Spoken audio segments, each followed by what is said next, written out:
The black Mercedes idling outside my gallery wasn't the kind of car that belonged in my neighborhood. With its sleek, predatory lines and windows tinted so dark they seemed to swallow light whole. And when two men in tailored suits stepped out, their movements synchronized like dancers who'd rehearsed this particular performance 1,000 times before, I knew with the kind of bone-deep certainty that makes your stomach drop that my carefully constructed life was about to shatter into 1,000,000 irreparable pieces. I was elbow-deep in bubble wrap, preparing Mrs. Chen's commissioned landscape for delivery, when my assistant Marco appeared in the doorway of my back office with a face so pale he looked like he'd seen a ghost. Or worse, like he'd seen the kind of men who created ghosts, and his voice came out in a strangled whisper that made every hair on the back of my neck stand at attention as he said, "Sarah, there are men here to see you, and they're not the kind of men who take no for an answer." The taller of the two, 6-foot-something of controlled violence poured into an Armani suit that probably cost more than my monthly rent, introduced himself as Luca. And the way he said it, just the one name with no surname attached, told me everything I needed to know about the world he inhabited. A world where last names were liabilities, and anonymity was armor. His partner, shorter but no less menacing with a scar that cut through his left eyebrow like a signature of past violence, handed me a cream-colored envelope that felt heavy in my hands, as though the paper itself had been weighted down with all the terrible implications it contained.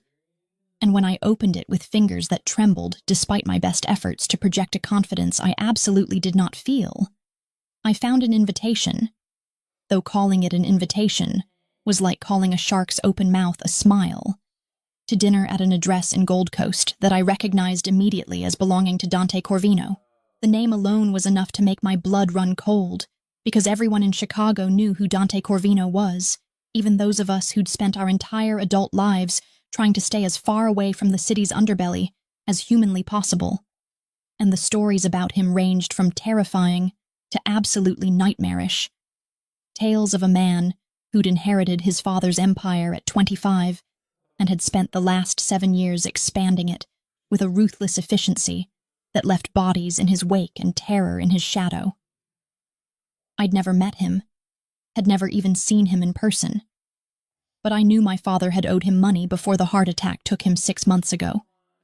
Debts that I'd assumed died with the old bastard because I'd been very clear with every loan shark and bookie who'd come sniffing around that I was not responsible for the financial catastrophes created by a man who'd gambled away everything, including his own dignity.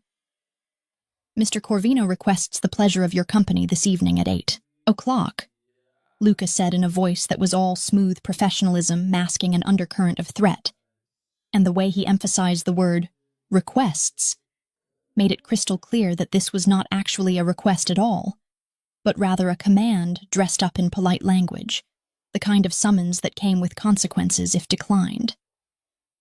I looked at the invitation again, at the elegant calligraphy that spelled out my name, Serafina Ashford, with a familiarity that felt invasive, as though Dante Corvino had been thinking about me, saying my name in the privacy of his own thoughts. And something about that realization made my skin crawl with a combination of fear and something else I didn't want to examine too closely. "And if I'm unavailable this evening?" I asked, proud of how steady my voice sounded, even though my heart was hammering against my ribcage like it was trying to escape the prison of my body. And Luca smiled then, a thin, predatory expression that never reached his cold eyes. "Then, we've been instructed to wait until you become available," he replied, and the implication was clear as crystal. I could go willingly, or I could go unwillingly, but either way, I was going to end up in Dante Corvino's presence before this night was through. Marco was staring at me with wide, terrified eyes, and I could see him mentally calculating whether he should call the police. But we both knew that would be pointless because men like Dante Corvino didn't operate in a world where police intervention mattered, where badges and laws provided any real protection against the kind of power that came from controlling an entire city's criminal infrastructure. "Give me an hour to close the gallery and change," I said finally, because what other choice did I have? And Luca nodded with the satisfaction of a man who'd expected exactly this outcome, who'd probably never once in his entire career heard the word no, and actually had to accept it. The ride to Gold Coast felt like being transported to another dimension, one where the rules I'd lived by my entire life simply didn't apply, and I sat in the back of that Mercedes with my hands folded in my lap to keep them from shaking, watching the familiar streets of my neighborhood give way to the gleaming towers and manicured lawns of Chicago's wealthiest enclave. The estate, and it was absolutely an estate, not merely a house, rose up before us like something out of a Gothic novel, all wrought iron gates and limestone facades, and windows that glowed with warm golden light that somehow managed to look more menacing than welcoming. And as we pulled up the circular driveway, I caught sight of security cameras positioned at strategic intervals, their unblinking eyes tracking our approach with mechanical precision. Luca opened my door with the kind of old-world courtesy that felt grotesque given the circumstances, and I stepped out onto cobblestones that probably cost more per square foot than most people's entire homes, my heels clicking against stone as I followed him up the wide steps to a front door that looked like it could withstand a small army. Inside, the house was exactly what I'd expected. All marble floors and crystal chandeliers, and the kind of understated luxury that only truly obscene amounts of money could buy. But what caught me off guard was the art. The walls were covered with it, museum-quality pieces that made my gallery's inventory look like amateur hour. And I recognized a Caravaggio that I'd only ever seen in textbooks, a Rothko that should have been in a museum, and several contemporary pieces from artists I'd sold in my own gallery, though never originals of this caliber. Someone here had extraordinary taste, the kind of discerning eye that understood art not as investment or status symbol, but as something deeper, something that spoke to the soul. And that realization unsettled me almost as much as the armed guards I'd spotted stationed discreetly in the shadows. Luca led me through a maze of corridors that seemed designed to disorient, to make visitors lose their sense of direction and autonomy, until we finally arrived at a set of double doors made from what looked like mahogany, and he knocked twice before pushing them open to reveal a study that belonged in a different century entirely. The room was all dark wood paneling and floor-to-ceiling bookshelves, leather furniture that looked butter-soft, and probably cost more than my car, and behind a massive desk that could have doubled as a small aircraft carrier, sat Dante Corvino himself. He was younger than I'd expected, though I should have known this from the stories, and devastatingly beautiful in the way that venomous creatures often are, with sharp cheekbones that could cut glass and dark hair that was slightly too long, curling against his collar in a way that suggested he had better things to worry about than regular haircuts, and eyes so dark they looked black in the lamplight, fixed on me with an intensity that made me feel like a butterfly pinned to a collector's board. He didn't stand when I entered, which should have been insulting, but instead felt like a deliberate power play, a reminder that this was his domain, and I was merely a visitor who existed here at his pleasure. And when he finally spoke, his voice was lower than I'd anticipated, rough around the edges like whiskey poured over gravel. "Serafina Ashford," he said, my name rolling off his tongue like he'd tasted it before, like he'd been practicing how it felt in his mouth. And he gestured to one of the leather chairs positioned across from his desk with a hand that bore a single ring. Gold, with a crest I didn't recognize but suspected meant something significant in his world. "Please sit." I sat, because my knees were threatening to give out anyway, and I met his gaze with what I hoped looked like courage rather than the barely controlled terror that was threatening to claw its way up my throat, and out of my mouth in the form of a scream. "Mr. Corvino," I said, proud of how level my voice remained, how I managed to inject just enough ice into those two words to suggest that I was not impressed by his mansion, or his reputation, or his unsettling beauty. And I saw something flicker in those dark eyes. Amusement, maybe, or perhaps something more dangerous. "Your father owed me a considerable sum of money when he died," Dante said without preamble. No small talk or pleasantries to soften the blow, just straight to the business at hand, like we were discussing the weather, rather than blood debts and inherited obligations. $300,000 to be precise, accumulated over the course of 2 years through various gambling establishments that operate under my protection. The number hit me like a physical blow, stealing the breath from my lungs because I'd known my father was a degenerate gambler who'd pissed away everything my mother had left us when cancer took her. But $300,000 was so far beyond anything I'd imagined that it felt almost abstract, like monopoly money rather than real debt. "I'm not responsible for my father's mistakes," I said, and I heard the tremor creep into my voice despite my best efforts. Heard the fear that I was trying so desperately to mask. And Dante smiled then. A slow, predatory expression that made my stomach twist itself into knots. "Normally, I would agree with you," he replied, leaning back in his chair with the kind of casual elegance that suggested he was completely comfortable, completely in control, while I was slowly unraveling like a badly knitted sweater. "Debts die with the debtor, and I'm not in the habit of punishing children for their parents' sins. But your father didn't just owe me money, Serafina. He used that money to buy into a territory dispute in Pilsen, thinking he could play power broker between my organization and the Marchetti family. And when he died, that stake became part of his estate, which means it became yours." I felt like I was drowning, like the air in this beautiful room had suddenly become too thick to breathe, and I gripped the arms of my chair so hard my knuckles went white as I tried to process what he was telling me, tried to understand how my father's spectacular stupidity had managed to entangle me in Mafia politics that I wanted absolutely nothing to do with. "I don't want anything to do with your world," I said, and it came out more like a plea than the firm statement I'd intended. And Dante's expression softened slightly, though whether that made him more or less dangerous, I couldn't tell. "I know," he said, and there was something almost like sympathy in his voice, which somehow made everything worse because monsters weren't supposed to be capable of sympathy, weren't supposed to look at you with eyes that suggested they might actually understand the trap you'd found yourself in. "Which is why I'm prepared to offer you a solution that benefits us both. Marry me, Serafina, become my wife, and your father's debts disappear. The territory dispute resolves itself peacefully, and you can go back to your gallery and your carefully constructed life as though none of this ever happened." The words hit me like a slap, so absurd and unexpected that for a moment I just stared at him, waiting for the punchline, for him to laugh and tell me this was all some elaborate joke designed to torment me for his own amusement. But his expression remained deadly serious. Those dark eyes fixed on mine with an intensity that made it impossible to look away.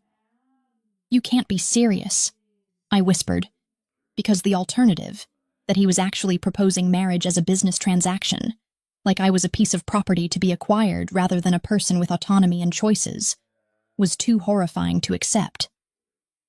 "I'm completely serious," Dante replied, and he stood then, moving around the desk with a grace that reminded me of the big cats I'd seen at the zoo, all leashed power and predatory patience. And when he perched on the edge of his desk directly in front of me, close enough that I could smell his cologne, something expensive and woodsy that probably cost more per ounce than I made in a week, I had to resist the urge to shrink back in my chair. "You need your father's debts erased and the complications they've created resolved, and I need a wife who understands the value of discretion, who won't embarrass me at social functions, who has enough education and polish to navigate the circles I move in. It's a mutually beneficial arrangement." "I won't be bought like a painting for your collection," I said, and the words came out sharper than I'd intended, edged with a fury that had been building since the moment those men walked into my gallery and turned my world upside down. And I saw something flash in Dante's eyes. Respect, maybe, or perhaps just appreciation for prey that fought back instead of simply rolling over. "I'm not buying you, Serafina," he said softly, and he reached out as though to touch my face. But I jerked back before his fingers could make contact, and he let his hand fall to his side without comment, without forcing the touch I'd refused. "I'm offering you a choice. Marry me, and this all goes away. or refuse. And I'll be forced to collect on your father's debts through less pleasant means, which I would prefer to avoid because, despite what you might think of me, I'm not a monster who enjoys making innocent people suffer for sins that aren't their own. I stood then, needing to put distance between us, needing to escape the gravitational pull of his presence that made it hard to think clearly. And I moved to the window that overlooked his perfectly manicured gardens, where I could see the lights of the city beyond his walls glittering like fallen stars. "No," I said, and the word felt like freedom even as I spoke it. Felt like reclaiming some small piece of the agency he was trying to strip away with his reasonable voice and his logical arguments and his unsettling beauty that made it hard to remember he was a criminal who'd built his fortune on violence and fear. "I won't marry you, I won't be dragged into your world, and if you want to come after me for debts that aren't mine, then do it. But I'm not going to voluntarily put myself in a cage just because you've made it look like gold." The silence that followed my refusal felt heavy enough to suffocate under. And when I finally turned back to face him, Dante was watching me with an expression I couldn't read. Something that might have been disappointment, or might have been something far more dangerous lurking beneath the surface of his carefully controlled features. "Everyone pays their debts, Serafina," he said finally, his voice so soft it was almost a whisper. But somehow that made it more threatening than if he'd shouted, made it feel like a promise and a prophecy all rolled into one terrible package.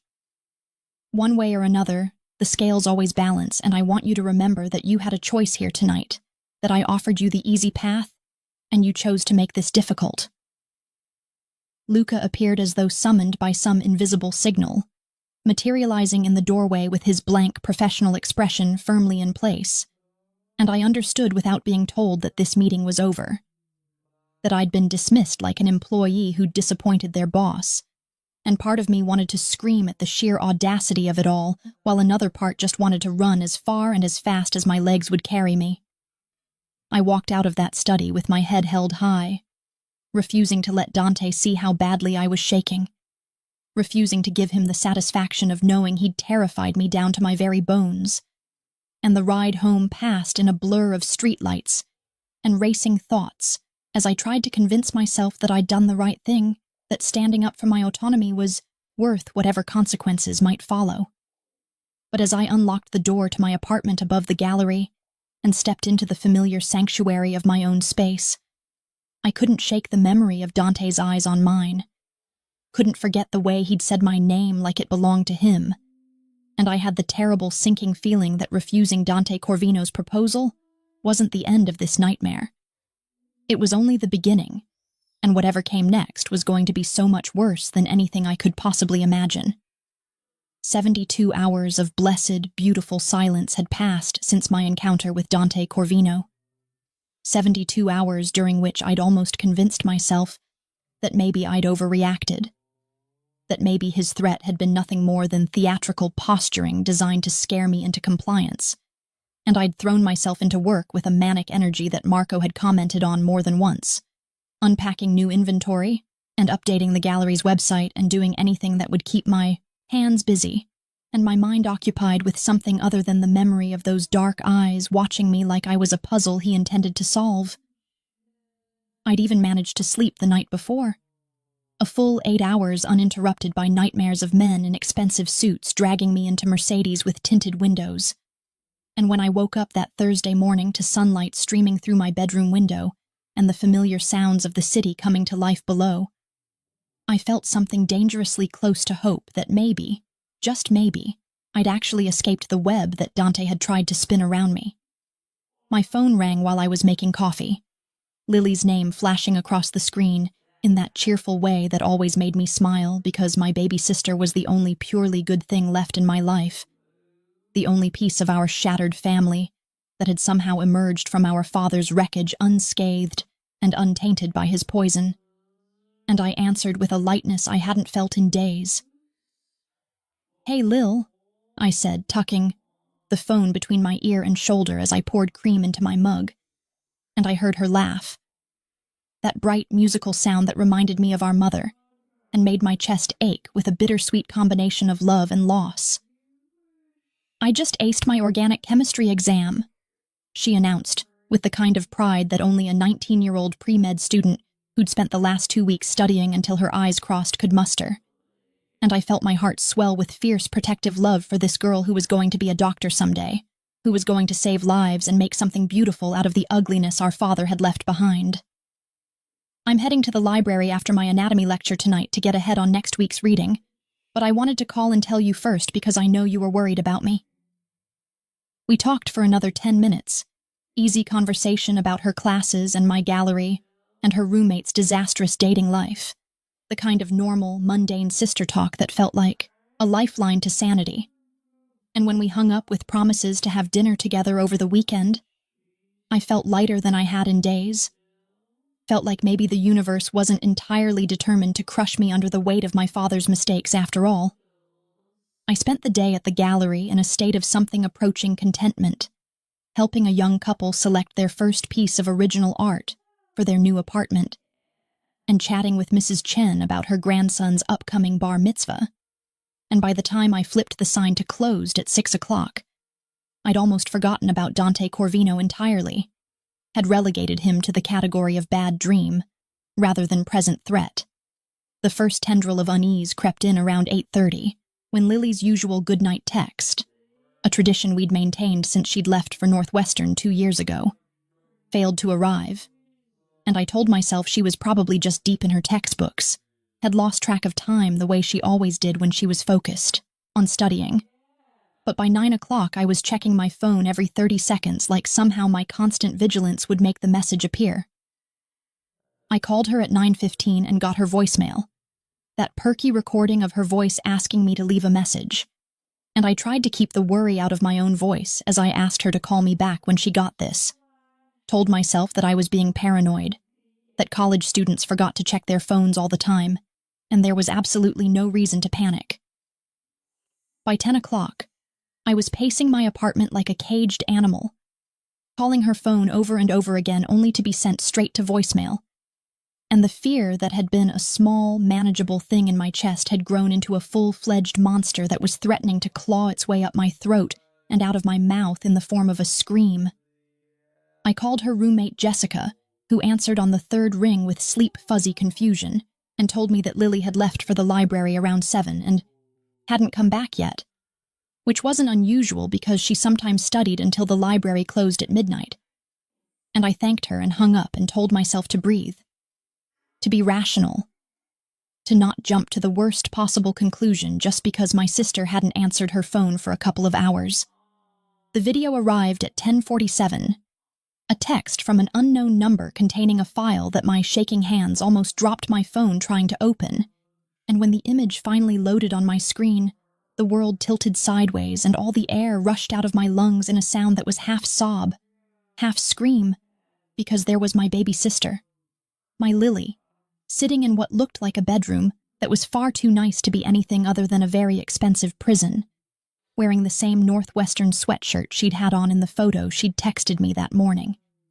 And her eyes were red-rimmed from crying, but she looked unharmed, looked whole and present even if she looked absolutely terrified. "Sarah, I am okay." Lily's voice came through my phone's speaker, thin and trembling but recognizably hers, and I watched through tears that were streaming down my face as she looked at something or someone off camera, as though waiting for permission to continue. "They haven't hurt me. They said they just want to talk to you, that this is about Dad's debts, and I'm scared but I'm okay, and please just do whatever they want so I can come home." The video cut off abruptly, replaced by a second file that began playing automatically. And this time, there was no image at all, just audio, just a voice that I would have recognized anywhere after 3 days of it, echoing through my nightmares, smooth and cultured, and absolutely devoid of any emotion that might have suggested he felt even the slightest remorse for what he'd done. "Good evening, Serafina," Dante Corvino said, and I could picture him so clearly in my mind, sitting behind that massive desk in his study with a glass of whiskey in his hand, and that expression of mild interest on his devastatingly beautiful face, as though kidnapping innocent college students was just another item on his to-do list, filed somewhere between intimidate rival gang and buy priceless artwork. I apologize for the dramatic nature of this communication, but you weren't returning my calls, and I needed to ensure I had your undivided attention for what I'm about to say. I was already moving, grabbing my keys and my jacket with hands that wouldn't stop shaking, my mind racing through 1,000 different scenarios that all ended with my sister hurt, or worse.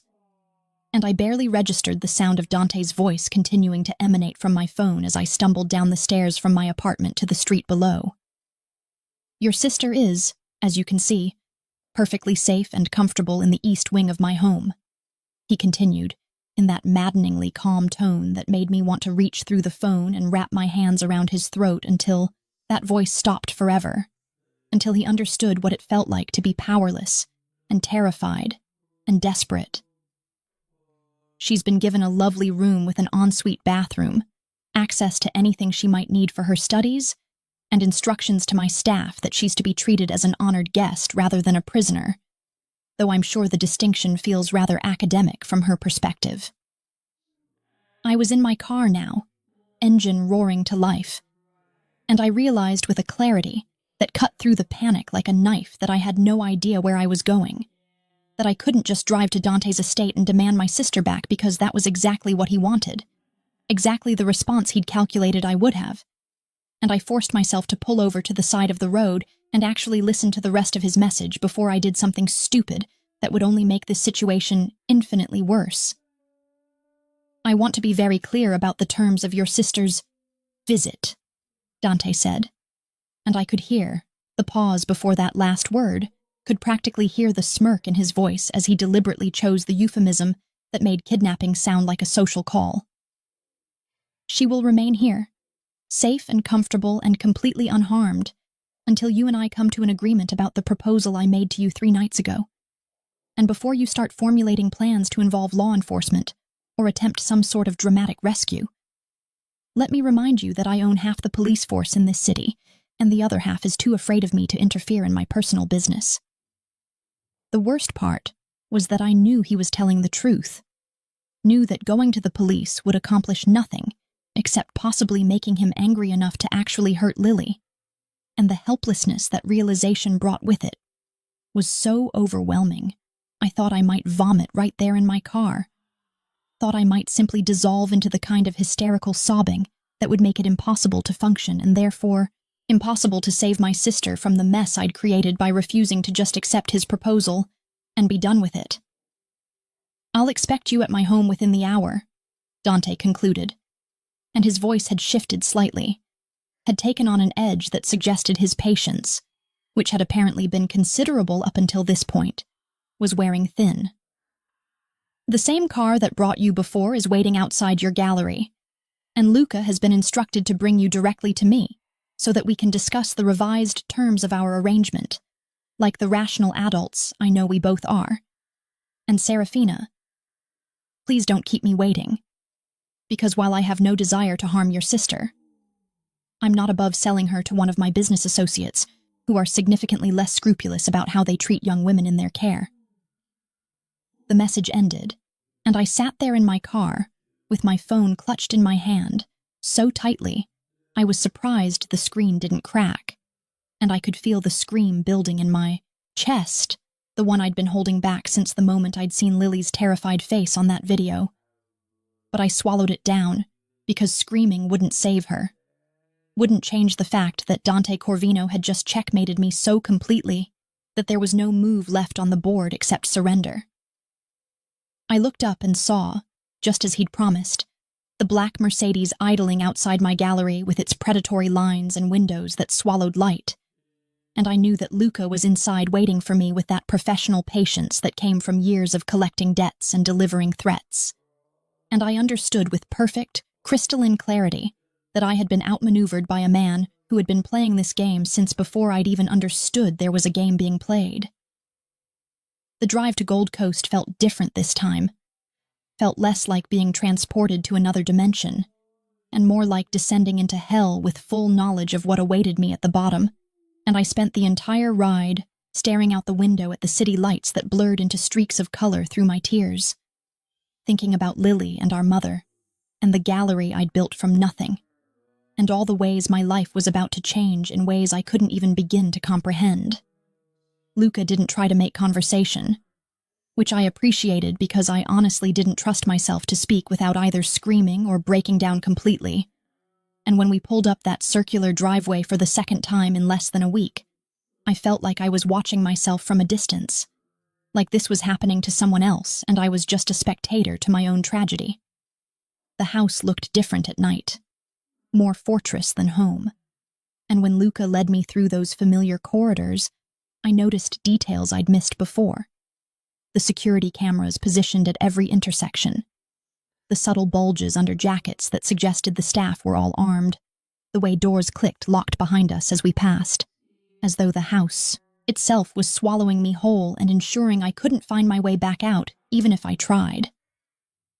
We didn't go to the study this time, but rather to what appeared to be a private sitting room on the second floor, smaller and more intimate than the formal spaces I'd seen before, with a fireplace crackling merrily, as though this were a social visit rather than a hostage negotiation.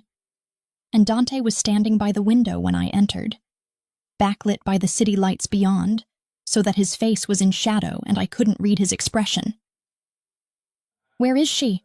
I demanded, and my voice came out raw and broken, all the ice and dignity I'd managed 3 nights ago completely stripped away by terror and desperation. And Dante turned to face me fully, stepping into the light, and I saw something flicker across his features that might have been regret, or might have been something else entirely, something I was too upset to identify or care about. "She's sleeping," he said quietly, moving toward a bar cart in the corner and pouring 2 glasses of what looked like whiskey, and he held one out to me with a gesture that suggested he expected me to take it. Expected us to have a civilized conversation over drinks like this was a business meeting, rather than the complete destruction of everything I'd worked for. "She's in a guest room 3 doors down from where we're standing, completely unharmed and under strict instructions from my household staff that she's not to be disturbed or distressed in any way.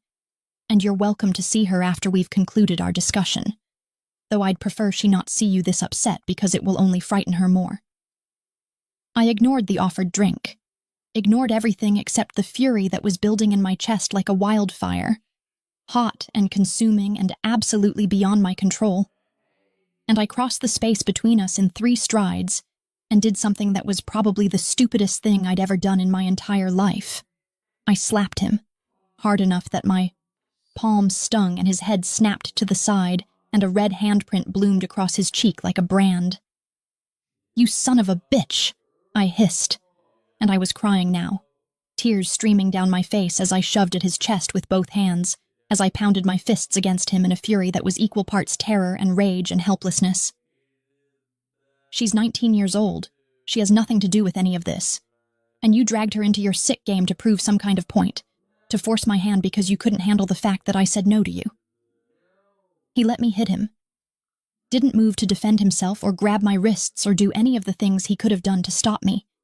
Just stood there and absorbed my fury like it was penance he'd earned, and when I finally exhausted myself and collapsed against his chest, sobbing so hard I couldn't breathe, his arms came around me with a gentleness that was somehow more devastating than any violence would have been. "I know you hate me right now," he said softly, his voice rumbling through his chest where my cheek was pressed against expensive fabric that was probably going to be ruined by my tears. And I didn't care even a little bit. And you have every right to. But I need you to understand that this isn't about punishment or proving a point. This is about the fact that I gave you a choice 3 days ago, and you made it very clear that you would rather let your father's debts destroy you than accept my help. And I can't allow that because the territory dispute your father created is about to turn into a war that will leave bodies in the streets, and I need you as my wife to prevent that. I pushed away from him then, needing distance, needing to be able to look at his face when I asked the question that was burning in my throat like acid. And when our eyes met, I saw something in his expression that I hadn't seen before. Something that looked almost like genuine concern buried under layers of calculation and control. "What are the terms?" I asked, because there was no point in pretending I had any leverage here. No point in fighting when he held every card and we both knew it. and I watched something that might have been satisfaction, or might have been relief, cross his features. "You marry me within the week," Dante said, setting down both untouched glasses of whiskey and moving back to the window as though he needed the distance as much as I did, needed to not be looking at my face when he laid out the terms of my captivity. "We have a proper ceremony. You move into this house and into the role of my wife both publicly and privately. You make appearances at my side at social functions, and you play the part of the devoted partner convincingly enough that no one questions the legitimacy of our union. And in exchange, your father's debts are erased. Your sister is released unharmed and given a full scholarship for medical school, along with a protection detail that will ensure nothing like this ever happens to her again, and you get to keep your gallery as long as you don't use it to plot against me or attempt to leave me." The terms were exactly as horrifying as I'd expected. A life sentence disguised as a marriage proposal. And I felt something inside me break as I realized that the girl I'd been 3 days ago, the one who'd believed in autonomy and agency and the right to choose her own path, was gone, killed by a man who'd decided he wanted her, and was willing to destroy everything she loved to have her. "And if I refuse again?" I asked, even though I already knew the answer, already understood that refusal was no longer an option that existed in my universe. And Dante turned back to face me with an expression that held no triumph, only a kind of grim inevitability. "Then Lily remains here indefinitely, and I make good on my promise to sell her to the highest bidder among my associates, men who won't treat her with anything resembling the courtesy I've shown," he said flatly, no emotion in his voice at all, just cold statement of fact. "Antonio Marchetti has been asking about acquiring a young woman for his eldest son, and while I find the Marchettis distasteful, I'm not above using them to motivate you if necessary." The room spun around me, and I grabbed the back of a chair to keep from falling, because the casual way he'd just threatened to sell my baby sister like she was property, like she was a commodity to be traded for strategic advantage, made it impossible to pretend that the man standing in front of me was anything other than a monster, no matter how beautiful his face or how cultured his voice. "You're insane," I whispered. And he smiled then. That same predatory expression I'd seen in his study 3 nights ago, the one that made it clear he'd known from the beginning exactly how this would end, had probably known it before he'd even sent those men to my gallery. "No, Serafina, I'm pragmatic," he corrected, and he crossed the room to stand in front of me again, close enough that I could see flecks of gold in those dark eyes, could smell that expensive cologne that I was beginning to associate with the end of my freedom. "I'm a man who sees what he wants and takes the necessary steps to acquire it. And what I want is you, not as a cowering victim or a broken doll, but as a partner who understands the world I operate in and is strong enough to survive it. And I think you're exactly that person even if you don't believe it yet." "I'll never forgive you for this," I said, and I meant it with every fiber of my being, meant it more than I'd ever meant anything in my entire life. And Dante reached out and tucked a strand of hair behind my ear, with a gentleness that felt obscene given the circumstances, given that he'd just systematically destroyed every choice I had, and backed me into a corner from which there was no escape. "I know," he replied, and there was something in his voice that sounded almost like regret, almost like he wished things could have been different. But it didn't change the fact that he'd still done this, had still taken my sister and used her as leverage to force me into a life I'd explicitly rejected. "But you'll marry me anyway, because you love her more than you hate me. And that's all that matters." He was right, and we both knew it. And as I stood there in that beautiful room, with its crackling fire and its expensive furniture and its view of the city that was supposed to be mine, but had never really belonged to anyone except men like Dante Corvino, who took what they wanted and called it destiny, I felt the last of my resistance crumble into dust, because what choice did I have when the alternative was my sister's destruction, when the cost of my freedom was measured in her screams and her suffering and her innocence stolen by men who would break her just to prove they could? "I want to see her," I said finally, my voice hollow and defeated. And Dante nodded as though he'd expected this, as though he'd already planned for every possible response I might have because that was what men like him did.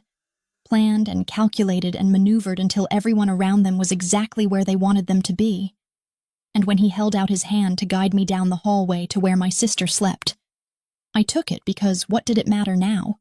What did anything matter when I'd just agreed to marry the devil himself? And the only consolation was that at least Lily would be safe. The wedding took place 6 days later, in a cathedral that looked like it had been built to house gods rather than mortals.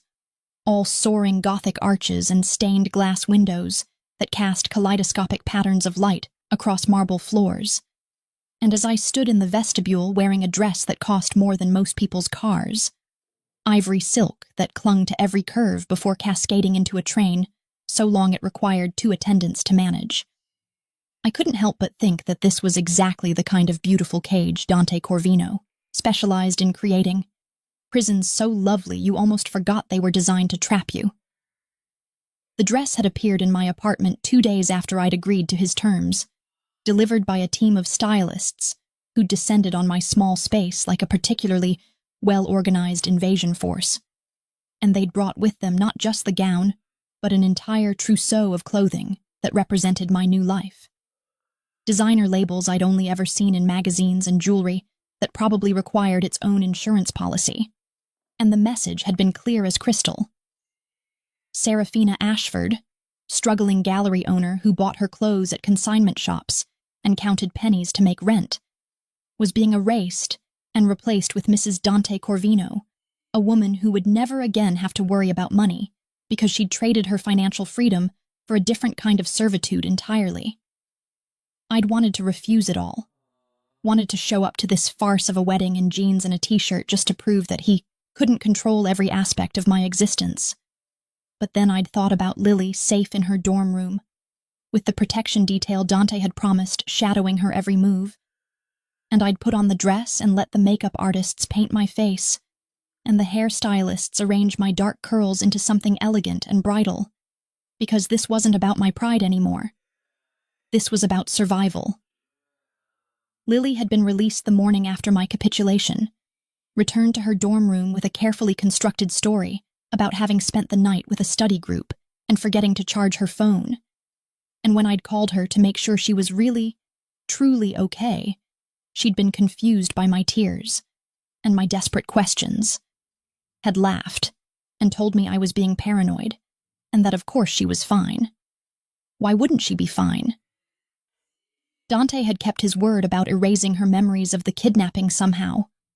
Or perhaps she'd been so traumatized she'd blocked it out, or maybe, and this was the theory that kept me up at night. She was lying to protect me because she understood in some instinctive way that admitting what had happened would only make things worse for both of us. And I didn't know which possibility was more horrifying. Didn't know whether I should be grateful or terrified that my sister seemed to have emerged from her captivity without any visible scars. I hadn't told her about the wedding. Couldn't bear to see the questions in her eyes or hear her try to talk me out of marrying a man I'd never mentioned before. And so I'd invented a story about Dante being someone I'd been seeing quietly for months. A whirlwind romance that had resulted in an equally whirlwind engagement, and she'd been hurt that I hadn't told her sooner, had demanded to meet him before the wedding. But I'd put her off with excuses about his travel schedule and promises that they'd have plenty of time to get to know each other after the ceremony. The lies had tasted like ash in my mouth, had made me feel like I was betraying her all over again even though I was doing this to protect her. And I wondered if this was how it would be from now on, if my entire life would become an elaborate performance designed to hide the truth of my captivity from everyone I loved. The cathedral was filled with people I didn't know.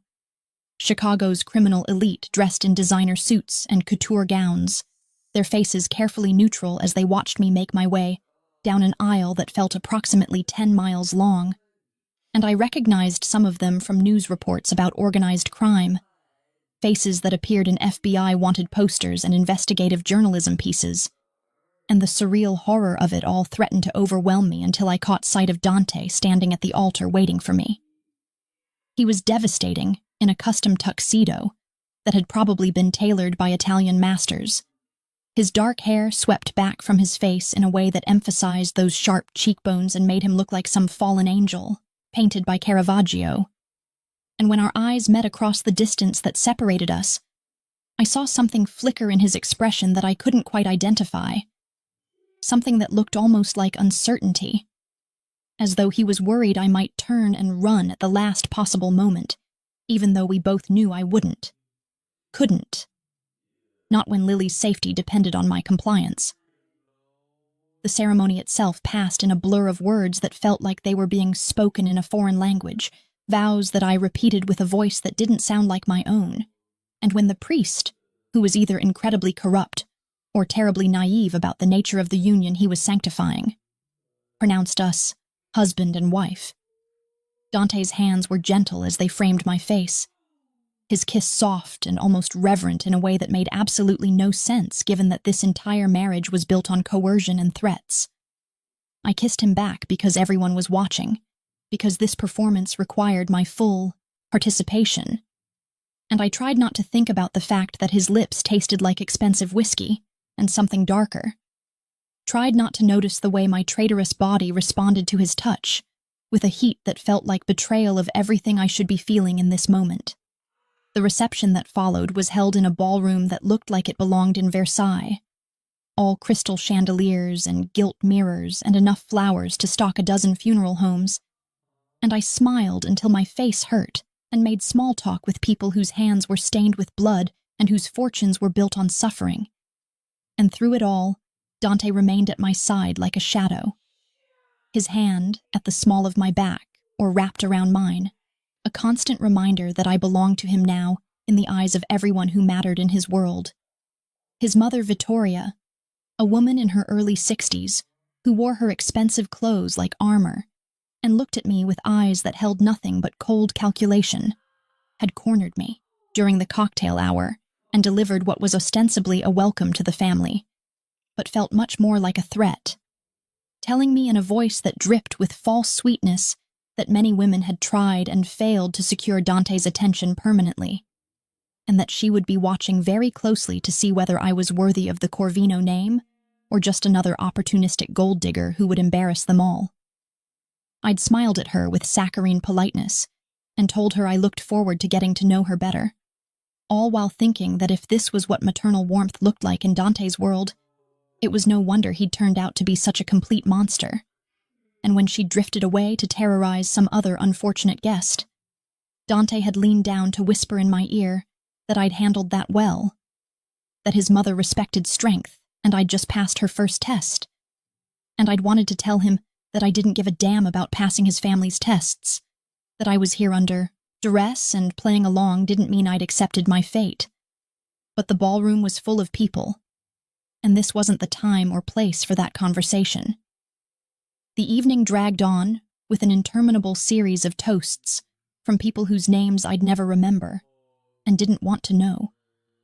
Stories about Dante's childhood that painted him as some kind of strategic genius even as a boy, always 3 steps ahead of everyone around him, always calculating the angles and playing the long game. And I sat there with my hand in his, and my smile frozen in place, and wondered how many of these people knew that their beloved boss had kidnapped an innocent college student to force this marriage.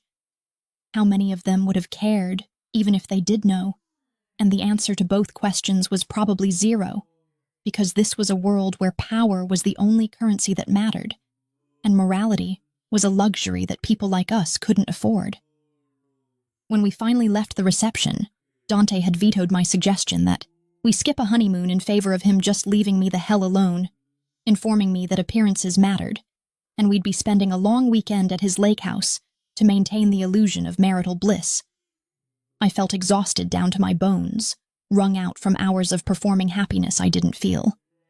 And the ride back to his estate was silent except for the sound of the engine and my own thoughts screaming inside my head.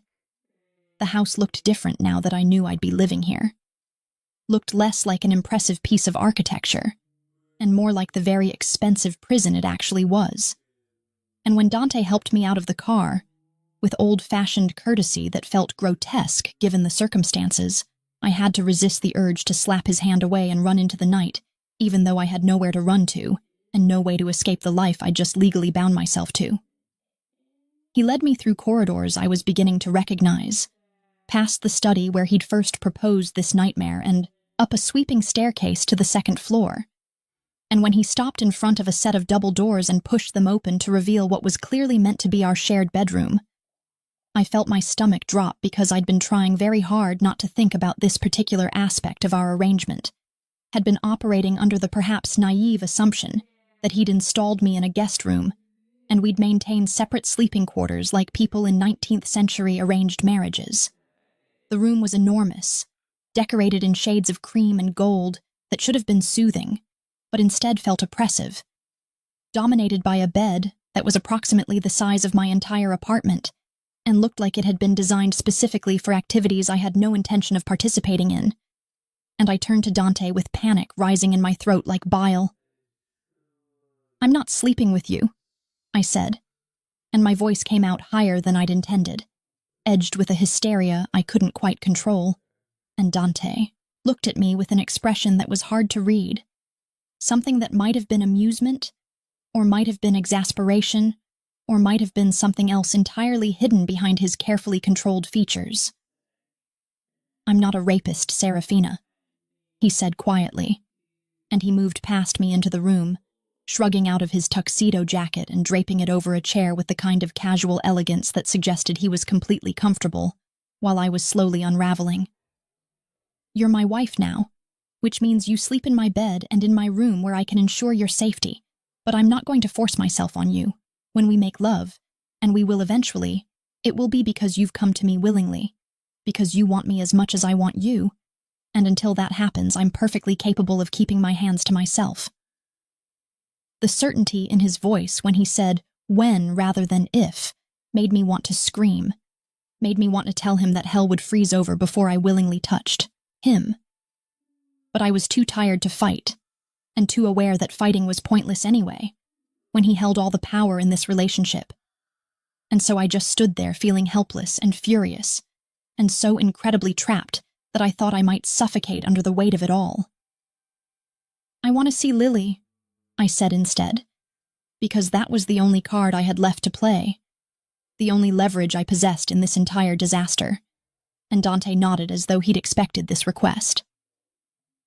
"She's 3 doors down in the East Wing guest suite," he said, and he was unbuttoning his shirt now, revealing a chest that was more muscled than I'd expected, scattered with scars that told stories of violence I probably didn't want to know, and I deliberately looked away, because looking felt like giving him something I wasn't ready to give.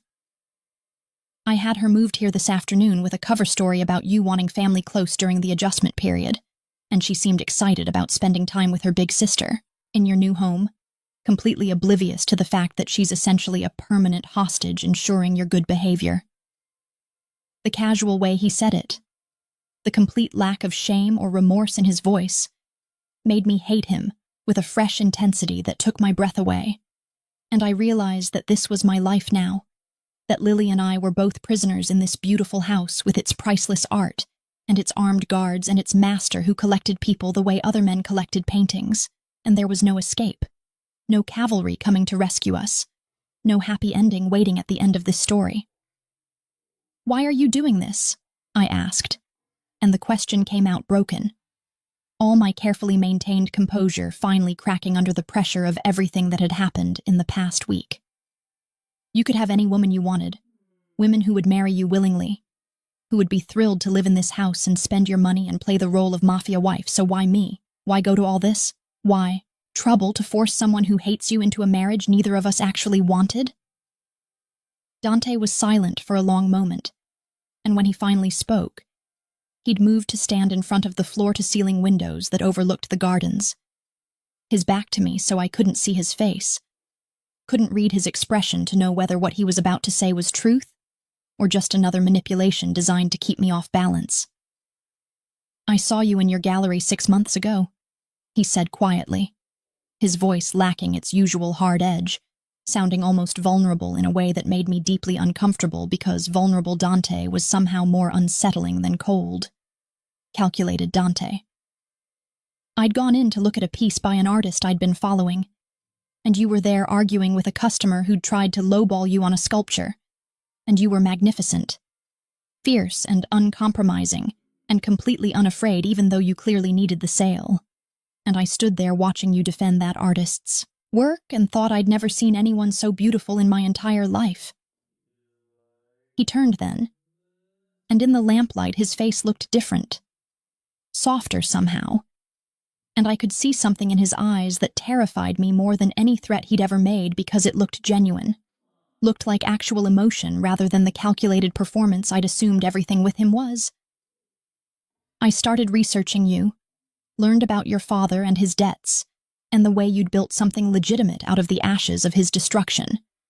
And the more I learned, the more fascinated I became.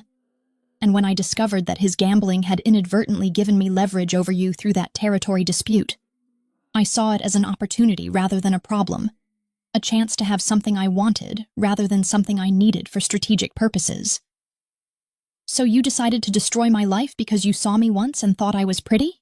I asked, and the words came out harsh and mocking because I needed to hold onto my anger, needed it as a shield against the dangerous pull of his confession, against the part of me that wanted to believe he might actually care about me as something other than a possession to be acquired. That's not romance, Dante. That's obsession. That's the behavior of a stalker, not a husband. I know, he said simply, and he crossed the room to stand in front of me, close enough that I could see the gold flecks in his dark eyes, could smell his cologne mixed with champagne from the reception, and something that was just him, just Dante. And I hated that my body was responding to his proximity with a heat that had nothing to do with anger, and everything to do with the attraction I absolutely refused to acknowledge. I know I'm not the hero in this story, Serafina. I'm very clearly the villain, the monster who took away your choices and forced you into a life you didn't want. But I'm also the only person in this city who can protect you and your sister from the consequences of your father's actions, the only person with enough power to ensure that no one else tries to collect on those debts or use you as leverage against me, and whether you believe it or not. I do care about your well-being, even if my methods of ensuring it are morally questionable. I wanted to argue, wanted to tell him that I didn't need his protection, that I'd been taking care of myself and Lily just fine before he'd inserted himself into our lives. But the truth was that I had no idea how deep my father's debts actually ran. Had no way of knowing how many other Dante Corvinos were out there waiting for an opportunity to exploit the vulnerability he'd created. And as much as I hated to admit it, being married to the most powerful crime boss in Chicago probably did offer a certain degree of safety that I couldn't have achieved on my own. I will never love you, I said instead. And I meant it as a promise and a warning. Meant it as the one line I could draw in the sand, even if every other boundary had already been crossed. You can force me to live here and play your wife and sleep in your bed, but you can't force me to feel anything for you except contempt. And no amount of time or proximity or gentle manipulation is going to change that. Something flickered across his face that looked almost like pain, but it was gone so quickly I might have imagined it, replaced by that familiar mask of control that he wore like armor. And when he spoke, his voice had returned to its usual cool composure. "We'll see," he said, and then he gestured toward a door on the far side of the room that I hadn't noticed before. "That's your closet and dressing room. Your things from your apartment have already been moved in along with the new wardrobe that was prepared for you, and there's an ensuite bathroom through there where you can change and prepare for bed, and I'll give you privacy to do so because, despite what you think of me, I do understand the concept of boundaries even if I don't always respect them." I fled to the bathroom without another word, grateful for the temporary reprieve even though I knew it was just that. Temporary. A brief escape from the reality of sharing a bedroom with a man who'd systematically destroyed every choice I had, and seemed to think that confession of obsessive fascination somehow made it better, rather than infinitely worse. And when I caught sight of myself in the mirror, still wearing the wedding dress that cost more than my car, my makeup perfect and my hair artfully arranged, I barely recognized the woman staring back at me. She looked like she belonged in this world of marble and crystal and casual violence. Looked like the kind of woman who could handle being married to Dante Corvino. But I knew the truth. Underneath the expensive dress and the professional makeup, I was still just Sarah Ashford, gallery owner and protective older sister, and I had no idea how to survive in this gilded cage he'd built. For me, no idea how to maintain my sense of self when everything around me was designed to reshape me into something else entirely.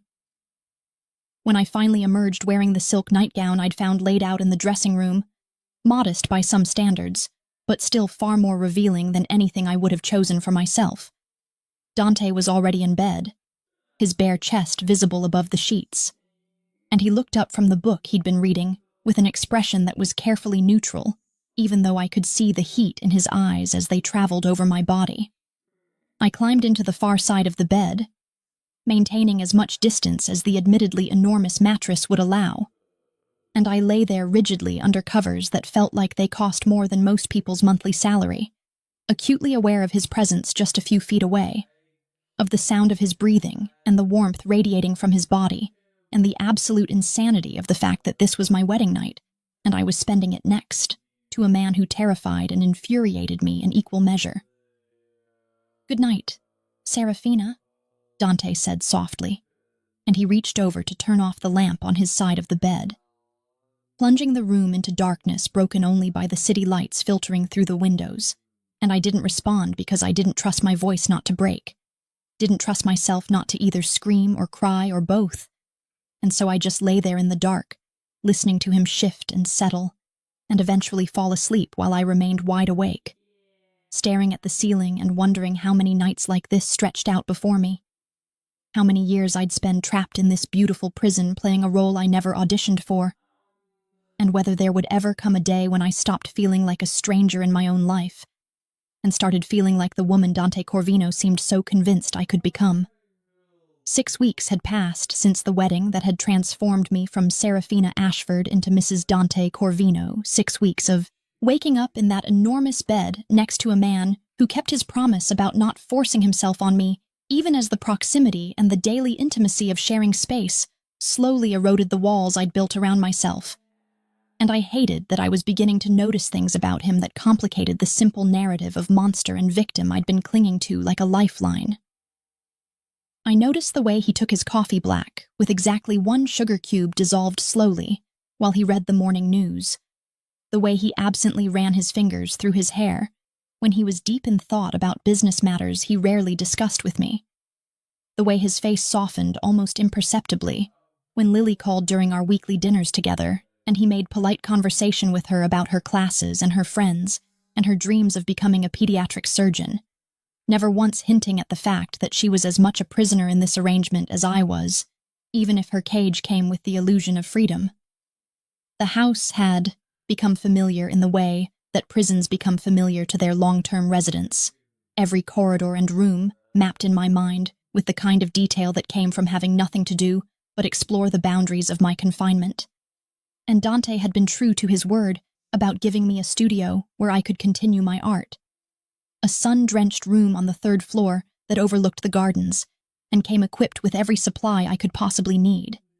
And I'd thrown myself into painting with a desperate intensity that was probably unhealthy, but felt like the only way to maintain some connection to the person I'd been before all of this happened.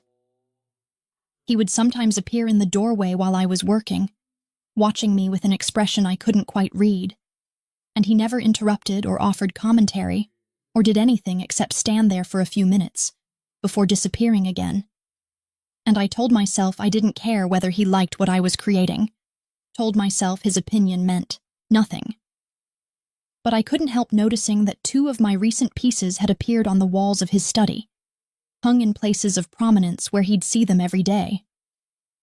The charity gala had been Dante's idea, one of those glittering society events where Chicago's elite gathered to write large checks and congratulate themselves on their philanthropy while wearing clothes that cost more than the charitable donations they were making. And he'd informed me 3 days prior that my presence was required, that this would be my formal introduction to his world beyond the criminal associates who'd attended our wedding. And I'd agreed with the kind of resigned compliance that had become my default state because fighting every battle was exhausting, and I needed to conserve my energy for the wars that actually mattered. The dress he'd selected for me was a deep emerald silk that clung to my curves in ways that made me acutely self-conscious. And when I'd emerged from the dressing room to find him, waiting in evening wear that made him look like he'd stepped out of a fashion magazine, something had shifted in his expression. Something hungry and possessive that made my breath catch in my throat in a way that had nothing to do with fear, and everything to do with a dangerous attraction I was still refusing to acknowledge. The gala itself had been exactly as tedious as I'd anticipated, full of people who smiled with their mouths while their eyes calculated your net worth and social utility, and I'd played my role perfectly, the devoted wife who gazed at her husband with appropriate affection, who laughed at the right moments and made intelligent conversation about art and culture, and carefully avoided any topic that might hint at the true nature of our relationship. Dante had kept me close all evening, his hand at the small of my back, or his fingers intertwined with mine. And I'd noticed the way other women looked at him with barely concealed longing, the way men watched him with a mixture of respect and fear. And I'd understood with crystalline clarity that marrying him had made me simultaneously the most envied and most pitied woman in the room, depending on whether people knew the truth about how the Corvino Empire actually operated. I'd been standing near the bar, nursing a glass of champagne I had no intention of actually drinking when it happened, when 3 men in suits that didn't quite fit right had appeared from the crowd moving with purpose toward me, and I'd seen Dante across the room engaged in conversation with the mayor. And I'd understood in the split second before they grabbed me that this was an attack, that someone had decided to use me as leverage against my husband. And the irony of being kidnapped by Dante's enemies when he'd used the exact same tactic against me wasn't lost on me even as terror flooded my system. The grab had been professional and efficient, one man's hand clamping over my mouth before I could scream while the other 2 flanked me, moving me toward a service exit with the kind of coordinated precision that suggested military training. And I'd fought despite knowing it was probably useless, had driven my heel into one man's instep and elbowed another in the ribs. But there were 3 of them, and 1 of me, and they were dragging me through the kitchen toward what I assumed was a vehicle waiting to transport me to whatever fate they'd planned. The first gunshot had been deafeningly loud in the enclosed space of the kitchen, and suddenly the man holding me had released his grip and crumpled to the floor with a hole in his skull that leaked brain matter onto pristine white tiles, and I'd turned to see Dante standing in the doorway with a gun in his hand, and an expression on his face that was beyond rage, beyond fury, something primal and absolutely terrifying that transformed him from the controlled businessman I'd been living with into the monster I'd always known lurked beneath the surface. What followed had been brutally efficient and completely horrifying. Dante had killed the second man with his bare hands, snapping his neck with a precision that suggested he'd done this hundreds of times before, and when the third had tried to run, Dante had shot him in the back without hesitation, without any of the remorse or uncertainty that should accompany taking a human life. And then he'd turned to me with blood spattered across his white shirt, and his hands shaking slightly, and pulled me into his arms with a desperation that felt like it might crush my ribs. He'd held me while I shook, while delayed shock caught up with adrenaline and I started crying into his chest. And he'd whispered things in Italian that I didn't understand, but that sounded like prayers or curses or maybe both. And his hands had been gentle despite the violence they'd just committed, stroking my hair and my back like I was something precious that he'd nearly lost, and when he'd finally pulled back enough to look at my face, his eyes had been wild with something that looked like genuine fear beneath the rage. The ride home had been silent, except for his instructions to Luca about cleaning up the mess and identifying which family had been stupid enough to try this. And when we'd arrived at the estate, Dante had led me straight to our bedroom and into the bathroom, where he'd carefully helped me out of my ruined dress, his touch clinical and gentle, as he'd checked me for injuries I didn't have, and then he'd started a bath and left me alone to process what had just happened, while he presumably went to orchestrate whatever retribution he had planned for the people responsible. I'd soaked in water hot enough to turn my skin pink, trying to wash away the feeling of those hands grabbing me, and the image of Dante's face transformed by violence. And when I'd finally emerged wearing a robe and feeling hollowed out by emotional exhaustion, I'd found him sitting on the edge of our bed, still wearing his blood-spattered shirt, his head in his hands, and he'd looked up when I entered with an expression so raw and vulnerable that it had stolen whatever words I'd been planning to say right out of my mouth. We'd stared at each other across the space that separated us, and something had shifted in that moment. Some fundamental understanding passing between us that changed the equation of our relationship in ways I didn't fully comprehend but could feel in my bones. And when I'd crossed the room and stood in front of him, close enough to touch, he'd looked at me like I was the only thing in the world that mattered.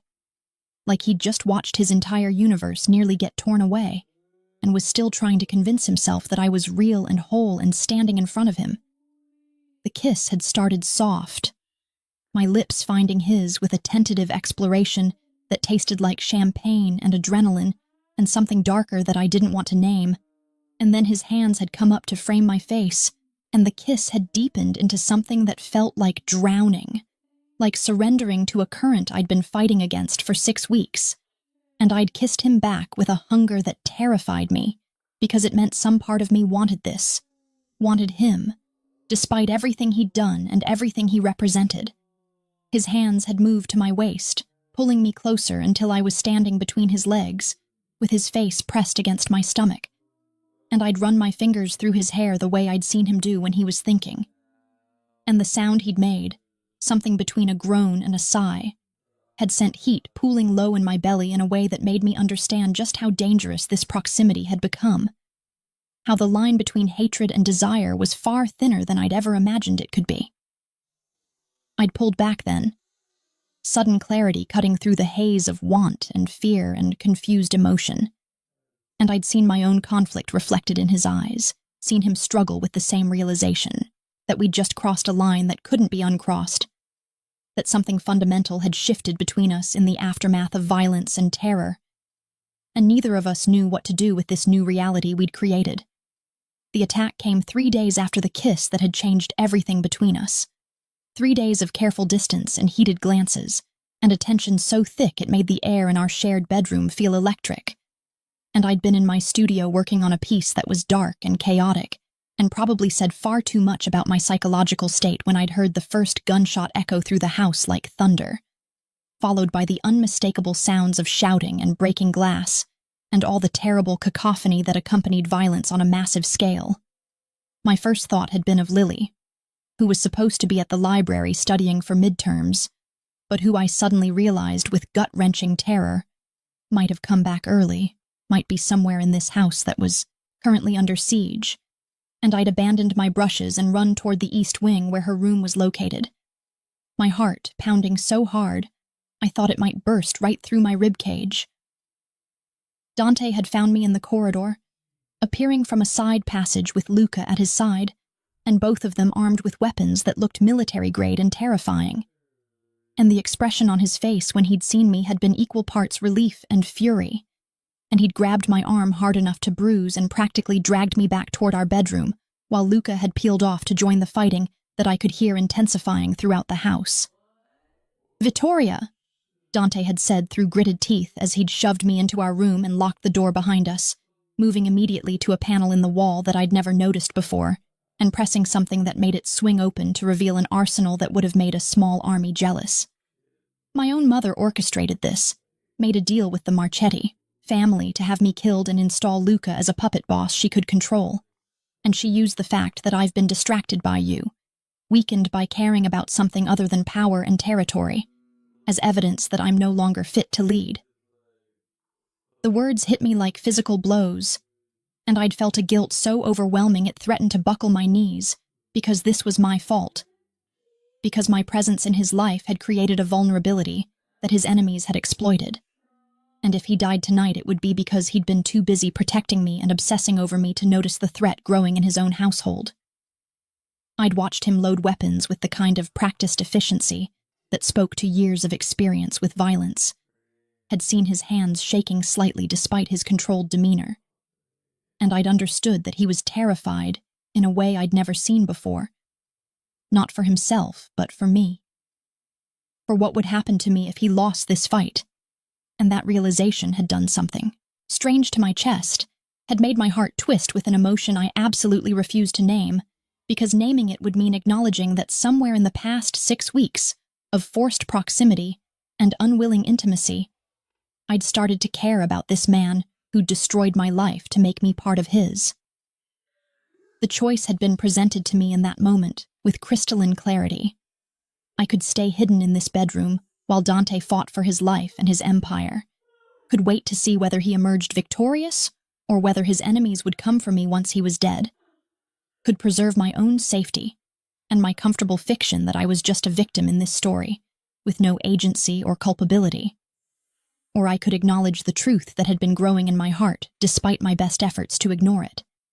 The truth that I didn't want him to die, that the thought of a world without Dante Corvino in it felt wrong in ways I couldn't fully articulate, and that maybe, just maybe, I'd fallen for the monster who'd seen something in me worth destroying his own, carefully maintained control to possess. I'd grabbed one of the smaller handguns from his arsenal, had checked the safety the way my father had taught me back when I was young enough to think he might actually be a good parent, and Dante had looked at me with an expression that cycled through shock and fear and something that looked dangerously close to pride, and he'd tried to tell me to stay put, to let him handle this. But I'd cut him off with a kiss that was fierce and claiming and meant as both promise and threat. "I know this house better than your enemies do," I'd told him, thinking of all those weeks of exploring during the day while he worked, all those corridors and passages I'd mapped in my mind, including the servant stairs that led from the 3rd floor all the way down to the kitchen, and the secret passages that riddled these old walls like veins. "I can flank them, come up behind them while they're focused on the main. Assault, and you need every advantage you can get if you're going to survive this." What followed had been the most terrifying 30 minutes of my entire life, creeping through passages that smelled of dust and old stone, while gunfire echoed through the walls around me, emerging behind men who wore Marchetti colors and putting bullets in them before they even knew I was there. And I'd discovered something dark and terrible about myself in those moments, that I was capable of killing to protect what was mine, that somewhere along the way, Dante had become mine in a way that superseded logic or self-preservation or any of the rational arguments about why I should hate him. I'd found Vittoria in the East Wing drawing room, standing over Lily, who was tied to a chair with tears streaming down her face, and the cold calculation in the older woman's eyes when she'd seen me had been chilling, had made it clear that she'd known exactly what she was doing when she'd targeted my sister, had understood that Lily was the key to controlling both Dante and me. The standoff had lasted only seconds, Vittoria reaching for the gun on the side table, while I'd raised mine with hands that were surprisingly steady, considering the circumstances, and I'd shot her before she could shoot me or Lily, had watched Dante's mother crumple to the floor with a hole in her chest that bloomed red against her expensive blouse, and I'd felt nothing except relief that my sister was safe, and Dante's betrayer was dead, and that absence of remorse had told me everything I needed to know about how completely this world had changed me, how thoroughly I'd been transformed from gallery owner into something darker and more dangerous. I'd untied Lily with shaking hands, had held her while she sobbed and told her everything would be okay, even though I had no idea whether that was true. And then Luca had appeared with Dante right behind him, and the look on my husband's face when he'd seen his mother dead on. The floor and me standing over her body with a gun still in my hand had been complex beyond my ability to parse. Grief and relief and something that looked almost like awe all tangled together. The aftermath had been brutal and efficient. Bodies removed, blood cleaned, the Marchetti family systematically dismantled in retribution for their attempted coup. And through it all, Dante had been quieter than I'd ever seen him, grieving a mother who'd tried to have him killed while simultaneously processing the fact that I'd saved his life and killed for him, and proven myself to be exactly the kind of partner he'd always claimed he wanted, even when I'd been insisting I could never be that person. We'd sent Lily away the next morning with a new identity and a full security detail and enough money to finish medical school 10 times over. Had told her this was for her protection while things settled down, and she'd hugged me with a desperation that suggested she understood more than she was, saying that maybe she'd always known something was wrong with this marriage, and had been waiting for me to admit it.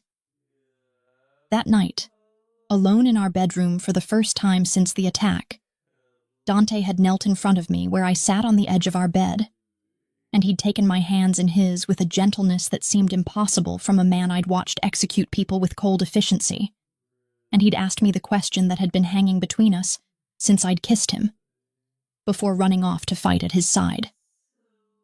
"Stay with me," he'd said, and his voice had been raw with an emotion I'd never heard from him before, vulnerable in a way that made my chest ache. "Not because of debts or threats or because I'm holding your sister hostage, but because you choose this, choose me, choose us, and whatever twisted, complicated thing we've become together, and I swear to you on everything I am that I will spend the rest of my life earning the gift of that choice, making sure you never regret becoming my partner in truth rather than just in name." I'd looked at him for a long moment, this beautiful monster who'd kidnapped my sister and forced me into marriage and somehow, impossibly, made me fall in love with him, despite every logical reason not to. And I'd understood that I was standing at a crossroads where I could either cling to the person I'd been before all this started, or embrace the person I'd become in the crucible of violence and forced proximity and unexpected connection. "I'm not your possession," I'd told him, echoing words I'd spoken on our wedding night that felt like they'd happened in another lifetime. "I'm your equal, your partner, the person who will stand beside you and challenge you and refuse to let you become the worst version of yourself. Or this ends right now, and you let me walk away with no consequences and no retribution." He'd agreed, without hesitation, had pulled the wedding ring from his finger and placed it in my palm and told me to put it back on, him only if I meant it, only if I was choosing this life with full knowledge of what it entailed. And I'd slipped that band of gold back onto his finger with hands that didn't shake, had sealed my choice with a kiss that tasted like smoke and blood and something that felt dangerously close to forever. And when we'd finally made love, it had been nothing like I'd imagined, had been tender and fierce and claiming all at once. Two people who'd fought their way through hell to find something that looked enough like love that maybe the distinction didn't matter anymore. The gallery still bore my name, and I still spent my days surrounded by art and beauty and the legitimate world I'd built. But now I returned each evening to a house that had transformed from prison into home, to a husband who looked at me like I'd hung the stars and treated me like the queen of an empire built on darkness. And I'd stopped trying to reconcile the contradiction of loving a man whose hands were stained with blood while mine were stained with paint, had accepted that some loves are born in fire and violence and impossible circumstances, and that doesn't make them any less real or any less worth fighting for. And when I looked at my reflection now, I saw not the girl who'd been kidnapped into this life, but the woman who'd chosen to stay, who'd found power in surrender and freedom in accepting that sometimes the cages we fight hardest against are the ones that teach us how to fly.